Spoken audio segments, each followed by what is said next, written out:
بسم اللہ الرحمن الرحیم۔ السلام علیکم ناظرین، میں ہوں شاکر عباسی اور آج اس واقعے کو لے کر ہم آئے ہیں۔ وہ انتہائی جو ہے وہ واقعہ بیان کرتے ہیں، میرے الفاظ میرا ساتھ نہیں دے رہے، میری زبان میرا ساتھ نہیں دے رہی، بڑی مشکل سے وہ واقعہ یہاں پر بیان کر رہا ہوں۔ کچھ روز قبل ایک بچے کو اغوا کیا گیا بالاکاؤ سے، اسلام آباد یعنی کہ کیپٹل سٹی سے ایک بچے کو اغوا کیا گیا توان کے سلسلے میں، اور کل اس کی لاش برآمد ہوئی۔ 4 سالہ بچے کی لاش برآمد ہوئی اور توان کی خاطر اسے مار دیا گیا۔ اس کے منہ پر ٹیپ لگائی گئی، اس کے ہاتھ بھی ٹیپوں سے باندھے گئے، اس کے پاؤں بھی ٹیپوں سے باندھے گئے۔ دم گھٹنے کی وجہ سے اس کی موت واقع ہو گئی۔ اور اس کا ذمہ دار کون تھا؟ اس بچے کے والد کے سگے کزن، جنہوں نے پیسوں کی خاطر ایک بچے کی جان لے لی۔ ایک پریوار، ایک خاندان کا جو چشم و چراغ ہے وہ چھین لیا۔ اس کی ماں جب اپنے بچے کی نعش کو دیکھتی ہوگی، ہم نے بچے کی نعش کو دیکھا تو ہمارے رونگٹے کھڑے ہو گئے کہ ایک معصوم بچہ جس کو پتہ ہی نہیں ہے، ابھی وہ کھلونے سے کھیلنے کی اس کی عمر تھی، اور اسے موت کے گھاٹ اتار دیا اپنے ہی سگے رشتہ داروں نے۔ یہ تو فرعون کے زمانے میں ہوتا تھا کہ جب اس نے 70,000 بچوں کو قتل کروایا تھا، لیکن پاکستان میں یہ سارے واقعات ہو رہے ہیں۔ یہ واقعات آئے روز بڑھ رہے ہیں۔ کبھی ہم سندھ میں دیکھتے ہیں کہ 12 سالہ بچی کو سنسار کر دیا جاتا ہے، یہیں اسلام آباد میں فرشتہ قتل کیس ہوتا ہے، یہیں اسلام آباد میں اور کئی واقعات ہوتے ہیں، بچوں کے اغوا جو ہیں وہ بڑھتے جا رہے ہیں۔ کراچی جو ہم پہلے سنا کرتے تھے، کراچی میں اغوا برائے تاوان کے جو واقعات ہیں وہ بڑھتے جا رہے تھے، وہاں پر تو اب کم ہوتے جا رہے ہیں، لیکن اسلام آباد پنڈی میں یہ واقعات بڑھتے جا رہے ہیں۔ اور اس بچے کی نعش دیکھ کر میرے رونگٹے کھڑے ہو گئے، میرے الفاظ ساتھ نہیں دے رہے، کیونکہ وہ نعش جس قدر ہم سے سوال کر رہی تھی کہ ہمارا معاشرہ کس سمت جا رہا ہے، ہم کہاں کھڑے ہیں، کیوں کھڑے ہیں، ہمارے قانون کہاں پہ ہے۔ ویسے تو ایک عامر کو تو چلو سزا دے دی گئی کہ اسے کہا گیا ہے کہ ایک ریمارکس میں کہا گیا ہے کہ اسے ڈی چوک پر لٹکایا جائے، لیکن ڈی چوک پر لٹکانے کے ساتھ ساتھ ان لوگوں کو بھی لٹکانا چاہیے جو بچوں کے ساتھ ایسے گھنونے وارداتیں کرتے ہیں، جو بچوں کے ساتھ ایسا گھنونا کھیل کھیلتے ہیں۔ ہمارے ساتھ امرین علی موجود ہیں، سینئر رپورٹر ہیں، ان سے جانیں گے کہ ہمارا معاشرہ کہاں بڑھ رہا ہے۔ ایسے واقعات فرعون کے زمانے میں ہوتے تھے، یا یزید کو ہم نے دیکھا کہ اس نے ننھے علی اصغر اس کے زمانے میں کہ کربلا کے واقعے میں ننھے علی اصغر کے جو ہے گلے میں تیر اتار دیا گیا تھا۔ اسی طرح ہم تاریخ پڑھیں تو منگولوں کی تاریخ ہے، چنگیز خان، ہلاکو خان، جنہوں نے کھوپڑیوں کے مینار بنائے تھے، بچوں کو ایسے کیا تھا، خواتین کے ساتھ ایسے کیا تھا۔ تو کیا ہم ہلاکو خان کے زمانے میں رہ رہے ہیں، کیا ہم یزید کے زمانے میں رہ رہے ہیں، یا فرعون کے زمانے میں رہ رہے ہیں؟ ہم نے یہ بتائے گا، 4 سالہ بچے کی لاش آپ نے بھی دیکھی، تو آپ کو دیکھ کے وہ آپ کو خوف طاری نہیں ہوا کہ ایک ننھا سا بچہ، اس کی ماں نے جب اس کی لاش دیکھی ہوگی، اس کے باپ نے دیکھا ہوگا، تو ان پر کیا بیتی ہوگی؟ مطلب ہم اس کو کیسے زیوم کریں؟ ہمارا کچھ لگتا بھی نہیں ہے، لیکن ہمارے سے الفاظ ادا نہیں ہو رہے کہ ہم کیسے اس واقعے کو بیان کریں۔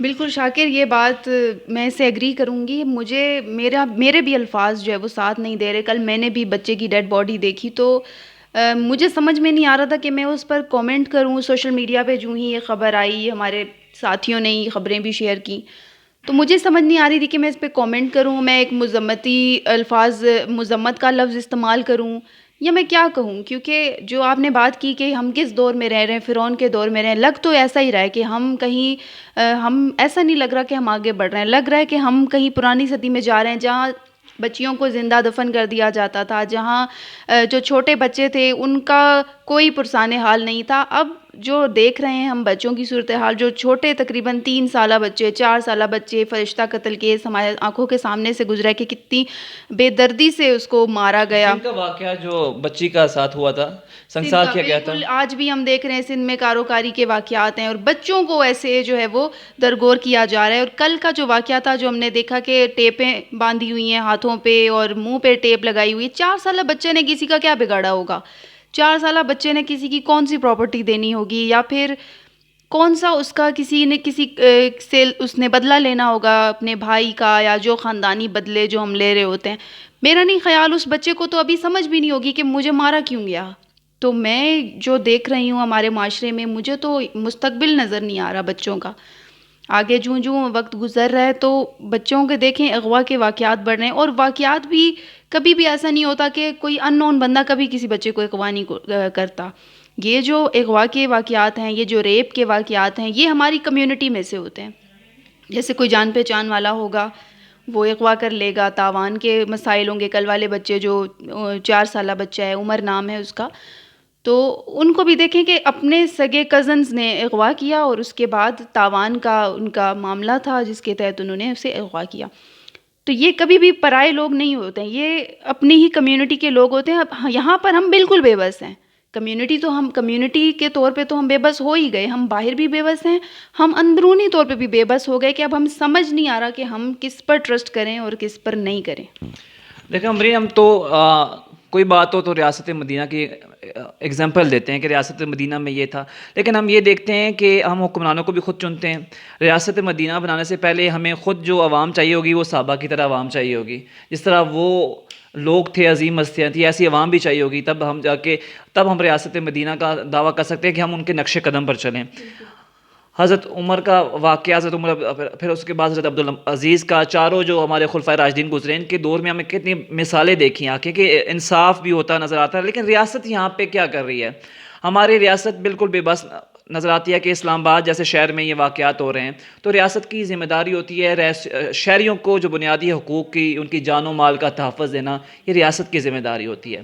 تو پولیس بھی ہمیشہ واقعے کے بعد پہنچتی ہے یا تب پہنچتی ہے جب سب کچھ ختم ہو چکا ہوتا ہے. تو ریاست اپنی ذمہ داری کیوں نہیں پوری کر پا رہی؟ صرف وہ پولیٹیکل جو اسٹیٹمنٹ ہوتی ہیں اس کے اندر رہ کر عوام کا اسے کوئی خیال نہیں ہے. یہ آئے روز واقعات بڑھتے جا رہے ہیں جس سے ہمارے معاشرے میں بے چینی ہوگی. بچے انسیکیور ہیں، وہ کھیلنے کے لیے باہر نہیں جاتے کہ یار اس کے والدین نہیں جانے دیتے کہ وہ باہر جائے تو ہو سکتا ہے ہمارا بچہ واپس نہ آئے. تو ریاست اپنی ذمہ داری کیوں نہیں پوری کر پا رہی؟ دیکھیے، ریاست کی بات اگر ہے تو میں نے کورٹ رپورٹنگ بھی کی ہے اور آج کل بڑے ہائی پروفائل کیسز بھی کور کیے ہیں. تو ریاست جو ہے، میں سمجھ رہی ہوں کہ اس وقت اگر ہم پورے اپنے ملک پہ نظر ڈالیں تو ہمیں ہائی پروفائل کیسز میں اتنا جکڑ دیا گیا ہے، اس قدر ہم اس میں پھنس چکے ہیں کہ ہماری نظر ہی نہیں جاتی کہ عام معاشرے میں ہو کیا رہا ہے. ہمیں یہی نہیں پتہ کہ کس گلی میں کیا ہو رہا ہے، کس شہر میں کون مر گیا ہے، ہمیں کچھ نہیں پتہ. ریاست بالکل بے خبر ہے. ریاست کو بس ایک ہم نے دیکھا کہ پچھلے دنوں ایک عامر کے حوالے سے ایک بڑا فیصلہ آیا، تو ریاست کی یہ ذمہ داری ہے کہ اس حوالے سے بھی قانون مرتب کرے. ایسے لوگوں کو سزا کیوں لیٹ دی جاتی ہے؟ پھانسی ایسے لوگوں کو ڈی چوک پر سر عام لٹکایا جائے جو بچوں کے ساتھ ایسے واقعات کرتے ہیں. میرا نہیں خیال، یہ دیکھیں، یہ بچوں کی بات تو ہے ہی ہے لیکن یہ انسانیت کی بھی بات ہے. ایسے واقعات ہو ہی کیوں رہے ہیں؟ کیونکہ جب آپ کا جو لا اینڈ آرڈر ہے جب وہ ٹھیک نہیں ہوگا تو ایسے واقعات میں دن بدن اضافہ ہوتا جا رہا ہے. یہ تو وہ واقعات ہیں جو رپورٹ ہو رہے ہیں، ایسے بہت سے واقعات ہیں جو رپورٹ ہو ہی نہیں رہے. ایسے دیکھیں، معاشرے میں جب سزا و جزا کا عمل ختم ہو جائے گا، مطلب جو جرم کرے آپ کو ایک لمبے پروسیجر کے تھرو آپ کو پہلے پولیس والوں کو یقین دلانا پڑتا ہے بھائی ہمارا بندہ ہے، ہمارا بندہ قتل ہوا ہے. پھر اس کے بعد آپ جاتے ہیں کورٹ کچہری میں، وہاں پر ڈیٹس پر ڈیٹ پڑ جاتی ہیں. تو اسلامی قوانین دیکھیں، جب تک مطلب کوئی بھی چوری بھی کرے، ہم اسلام میں چوری کی سزا جو ہے وہ ہاتھ کاٹے جائیں. آئے روز واقعات بڑھتے جا رہے ہیں. اسلام آباد پنڈی میں بلو ایریا ایون کے کافی علاقے ایسے ہیں جہاں پر اسلام آباد پنڈی میں کہ نو گو ایریاز بنتے جا رہے ہیں. تو لا اینڈ آرڈر کے ساتھ ساتھ ہماری سزا و جزا کا جو عمل ہے وہ بھی سست روی کا شکار ہے کہ مطلب کیس کو سالوں بیت جاتے ہیں، اس کا فیصلہ نہیں آتا. تو اس سے پھر ہمارا جو جوڈیشل سسٹم ہے اس میں بھی کمزوریاں کوتاہیاں پائی گئی ہیں. تو چیف جسٹس صاحب اب نئے آئے ہیں، پرانے بھی چیف جسٹس صاحب تھے، کہتے ہیں ہم نے کافی ہائی پروفائل جو کیسز ہیں وہ نمٹائے ہیں. جو لوور عدلیہ ہے وہ بھی کیسوں کا فیصلہ نہیں کر پاتی. ایسا کیوں ہے کہ مطلب ہمیں ڈیٹس پر ڈیٹس پڑ جاتی ہیں، لوگوں کو انصاف نہیں ملتا؟ جس معاشرے میں انصاف نہ ہو، آپ کو پتہ ہے کہ وہاں پر برائیاں جنم لیتی ہیں. آپ سزا و جزا کا عمل نہ ہو، وہاں پر جرائم کی شرح بڑھتی ہے. تو یہ جو لوور جوڈیشری ہے، یہاں پر سزا و جزا کا جو عمل ہے وہ تیز کیوں نہیں ہوتی؟ آپ کورٹ رپورٹنگ کرتی ہیں، اس حوالے سے کیا کہیں گے آپ؟ بالکل شاکر، میں وہی بتانا چاہ رہی تھی کہ اصل میں ہم لوگ ہائی پروفائل کیسز سے ہی نہیں نکل رہے. عمران خان پہ ہر جانے کا نوٹس ہو گیا، نواز شریف کو ضمانت کا معاملہ ہے، زرداری کو طبیعت کے لیے کراچی جانا ہے تو اس کو ریلیف دیا جائے، فریال تالپور کا الگ مسئلہ ہے. یہ اتنے زیادہ کیسز ہیں کہ ہم ان سے نکلیں گے. اب جیسے فار ایگزامپل میں کورٹ رپورٹر ہوں، اکثر کورٹ پروسیڈنگ ایک ہائی پروفائل کیس میں اتنا زیادہ ٹائم لے لیتی ہے کہ باقی سارے کیسز کو لیفٹ اوور کرنا پڑتا ہے. ان کیسز کو نہیں سنا جاتا اور عدالت کہہ دیتی ہے، ریمارکس دے دیتی ہے کہ ہم لوگ اس کیس کو نمٹائیں گے، اور اس کے لیے رات رات تک بیٹھنا پڑ جاتا ہے. ٹھیک اسی طرح اگر ہم عام کیسز کو اوپن کریں جو کہ سالوں سال جن کی فائلیں بند پڑی ہیں، اگر عدالت ان چیزوں کو اوپن کرے، ان پر تھوڑا سا ان کو بھی اتنا ٹائم دے، تو میرا نہیں خیال کہ کوئی بھی کیس سست روی کا شکار ہوگا. ہائی کورٹ میں بے شمار کیسز ہیں، ہم دیکھتے ہیں کہ جو لیٹیگنٹس ہیں وہ کافی دور دراز سے آتے ہیں کرائے بھر کے آتے ہیں, بڑی مشکل سے آتے ہیں, لیکن جب ان کو ایک بغیر پروسیڈنگ کے, بغیر آگے ڈیولپمنٹ کے کوئی نئی تاریخ دے دی جاتی ہے تو ان پر کیا بیتتی ہے یہ لوگ, ہم یہ بات جانتے ہیں. لیکن میں یہ سمجھتی ہوں کہ ہائی پروفائل کیسز کو تھوڑا سا اگنور کر کے, اگنور اس طرح سے کہ ان کو سنا ضرور جائے لیکن اتنا ٹائم نہ دیا جائے کہ اس سے باقی کیسز متاثر ہوں. میرا خیال ہے پہلے عام جو کیسز ہیں ان کو نمٹا لیا جائے تو یہ زیادہ بہتر ہوگا. جس بچے کی ہم بات کر رہے تھے اس کے کچھ جو ملزمان ہیں وہ تو پکڑے گئے. اس کے ابو کے سگے کزن تھے جنہوں نے تاوان کے لیے اس بچے کو قتل کیا, لیکن باقی ملزمان ابھی فرار ہیں. ان کی گرفتاری کے لیے پولیس چھاپے ماری ہے. لیکن سوال وہیں پر ہے کہ ہم بچے کیا اس معاشرے میں انسیکیور فیل کریں گے؟ کیا ان کا مستقبل ہم اسی طرح ان کو والدین کب تک ان کی حفاظت کریں؟ ظاہر سی بات ہے بچہ ہے, کھیلنے کے لیے باہر نکل جاتا ہے, 100 کام ہوتے ہیں بچے کو. گرومنگ کے لیے آپ ظاہر سی بات ہے اسپورٹس میں ڈالتے ہیں, وہ گلی میں کھیلتا ہے, تو بچوں کی سیکیورٹی والدین کوئی خیال کرنا پڑے گا کہ والدین اس کا خیال رکھیں, کیونکہ معاشرے میں نہ لاء ہے, نہ آرڈر ہے, نہ قانون ہے, نہ ضابطہ ہے. صرف یہاں پر جو آپ کہہ سکتے ہیں لا قانونیت ہے اور کوئی انصاف کا بول بالا نہیں ہے. بچے انسیکیور ہیں, عام شہری انسیکیور ہیں, تو یہاں پر نہ قانون ہے نہ ضابطہ ہے. تو اپنے بچوں کی خود حفاظت کریں, اپنے پھولوں کی خود حفاظت کریں. مجھے تو اس ماں اور اس باپ کا حال سوچ کے میرے جو ہیں رونگٹے کھڑے ہو گئے کہ ان کی جب بچے کی لاش دیکھی ہوگی, بچے تو ان پر کیا بیتی ہوگی. وہ جب بھی بچوں کے کھلونے دیکھتے ہوں گے تو یہ میرا بیٹا یہاں پہ ان سے کھیلتا تھا, جب وہ اس کا بیٹ دیکھتے ہوں گے جس پر وہ سوتا تھا, یا کوئی اور کھیلنے کے جس سے وہ کچھ بیٹ دیکھتے ہوں گے, اس کی سائیکل دیکھتے ہوں گے, تو والدین پر کیا بیتتی ہوگی. تو اپنے بچوں کی خود حفاظت کریں. پولیس کا انتظار مت کریں, کیونکہ پاکستان کی پولیس کبھی بھی ٹائم پر نہیں پہنچتی, ہمیشہ وقت گزر جاتا ہے, واقعہ ہو جاتا ہے, اس کے بعد پہنچتی ہے. اور ریاست, پاکستان میں ریاست نام کیا آپ کہہ سکتے ہیں, کوئی چیز نہیں ہے. یہاں پر ریاست جو ہے جو اپنے شہریوں کو بنیادی حقوق فراہم نہیں کر سکتی, تو وہ اور کیا کرے گی.